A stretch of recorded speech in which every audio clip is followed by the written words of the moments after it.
Hey everyone, it's Michael, and today I'm going to be talking about how to write characters of the opposite gender. So I've gotten a lot of questions about this, and at first it may seem like a really hard topic and I don't want to do it, but it's definitely super important. And my first novel that I actually wrote was from the first person narrative perspective of a girl. I got a ton of questions about why I did that, and frankly, it was a YA novel. It was first book in the Control Freaks series called Control Freaks, and literally like 80% of young adult readers are girls. And since I knew the novel was a little bit more leaning towards boys in the sense that it was super science fiction, a little geeky with its nanobots, and I kind of was insecure in the fact that I thought, since I'm a boy, I'm going to be able to tell a story that is pretty easy for guys to relate to. And I thought that if I at least had the main protagonist be a girl, that girls could relate to it too. Creating characters that are relatable works no matter what their gender are, so I've learned that since then. But I can say that writing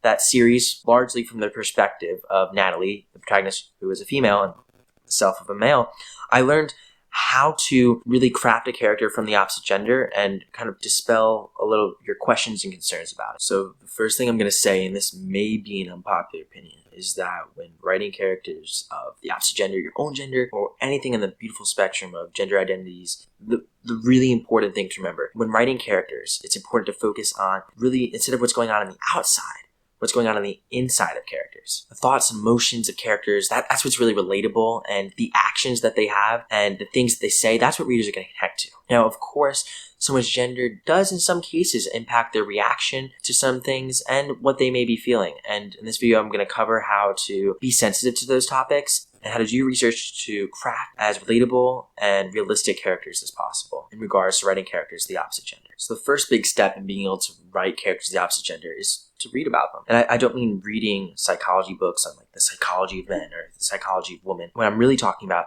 is reading books that have protagonists or side characters that feature characters of the opposite gender. It's good to read as many books as possible, and specifically it'd be great to read books in your genre that portray characters of the opposite gender. It's great to see how successful authors in your genre have already done this in the unique ways in which they portray male, females, and the unique ways in which they present gender identity and how that conflicts with certain issues. The second step is really just observing the world around you. Odds are we've met someone of the opposite gender before, and these are all valuable experiences. Now, I'm not saying to psychoanalyze all your friends and family members, but I am saying that it's important to keep in mind these experiences when developing these characters. I'm not one to believe in gender stereotypes, and I definitely think that most, if not all, absolutely all, are not true. So odds are if you've met one person of the opposite gender that acts a specific way, not everyone does, but it is important to remain sensitive to issues in regards to gender and really just observe the world around you and see how people, different genders, react and their differences, whether that be their language, their interests, whatever it may be. Now, this doesn't mean that when writing a character of the opposite gender,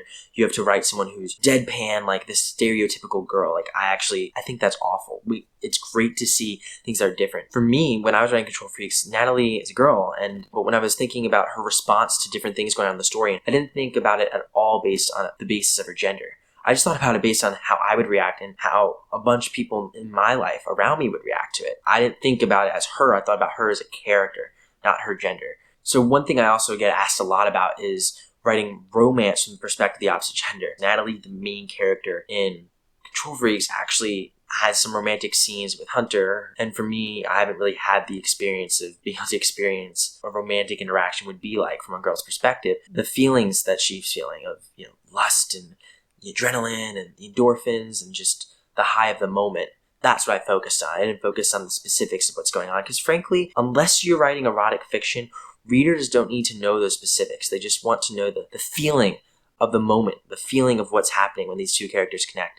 You don't need to really overthink the genders of your characters. The last step would really just be actually giving your book, giving your work, giving your short story, giving your poem to others, and asking them how they feel you portray the characters. It can never, ever, ever hurt to get as many diverse perspectives as possible. As part of the Young Eager Writers Association, we all focus on trying to bring diverse voices to the table.